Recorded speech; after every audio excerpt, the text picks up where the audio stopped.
You've done it. You've come to the very end of the video here, the video series here on losing body fat. So congratulations. This is the end, my friends.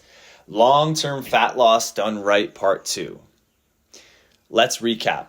Your first fat loss phase will either be 6, 8, or 12 weeks in duration, immediately matched with the same length in maintenance phase. So know what we're buying into for fat loss. Now, it's important to say and to remind people to only perform a second fat loss phase after that maintenance phase if you do not have diet fatigue, crazy hunger, crazy cravings.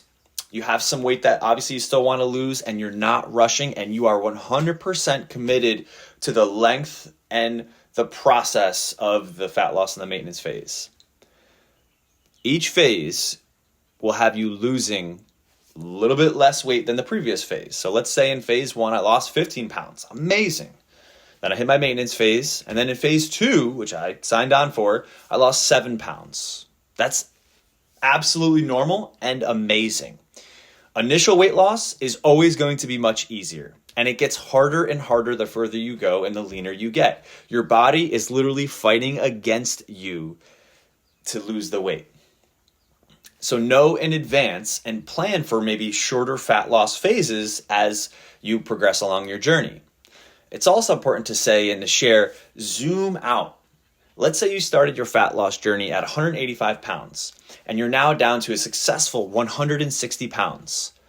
The question can come up, is it okay to stay at 160 pounds for 6 months to a year opposed to blowing back up to 185? My friends, think about it like this. 160 pounds times 12 is substantially healthier than 185 times 12 in terms of what happens in a year at those particular weights. So this might be extremely necessary for those and recommended if you're feeling burnt out, you do not want to jump into another diet phase, or you're not 100% sure. It is completely healthy to eat your healthy foods, eat a little bit of the treat meals in moderation, keep your activity high, keep an eye on your weight, and live at a maintenance phase for a long time. You do not always need to be losing.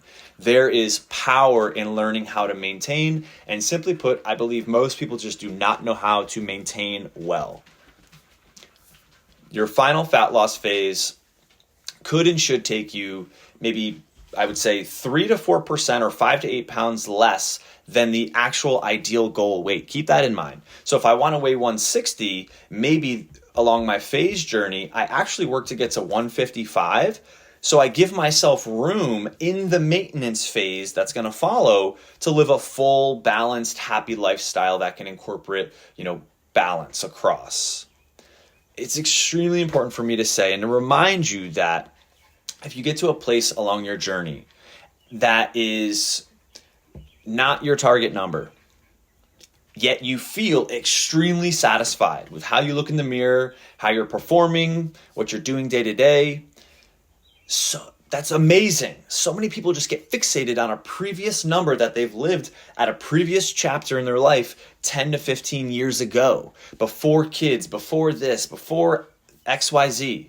And I felt good, and they attach the memory to that weight. When what's really happening is you're just remembering a time in your life when you felt better than you did previously. And isn't it possible that I don't need to be at that same weight to feel good again? I can be at a different weight, a different chapter of myself, and I can feel great in my skin and maybe even a better, improved version of myself that old version wasn't as healthy or couldn't do certain things.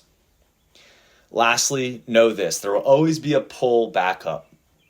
Meaning if you were once 300 pounds and now you're 200, your body will always want to find a way to try to get you back there, okay? Even the fat cells, your hunger levels, things like that nature. Maybe you're programmed to desire lower activity levels, not to mention all the previous habits and patterns and decision making and things that you've made along a lifespan up to that point.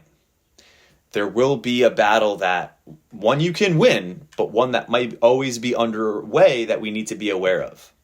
So my friends, stay active, have daily activity. You miss a day at the gym, go for a walk. You miss 2 days, go for 2 30-minute walks. You miss multiple days, go for a run, go for a swim. Drop and do 50 burpees. Doesn't have to be for time, but do something. Be active. Walk the dog twice a day, 3 times a day. Chase the dog. Eat mostly healthy foods. If I were to put a generous percentage on this, I would say most people could benefit and live comfortably 80%. And that's awesome. And if you have really high standards and you have specific goals and you want to be really lean and look your best, I would challenge you to live at 90% of mostly healthy foods, which means you keep the treats or the foods that you should really consume minimally or in moderation to 10% or less of your daily day, daily week, daily month, daily years. Monitor what matters to you. If that's taking before and after pictures every 90 days, amazing. Know that the weight on the scale is going to fluctuate with water and hormones, all those things. Find relative data that matters to you. Performance in the gym, how your energy is day to day, your mood, things like that. So here has been a formula for long-term fat loss. In closing, remember these things. Be realistic with yourself. Be patient with yourself as well as the process. No amount of drive replaces time. And some of these things just take time. Consistency is king, so we might as well get good at being consistent. Take care and good luck, my friends.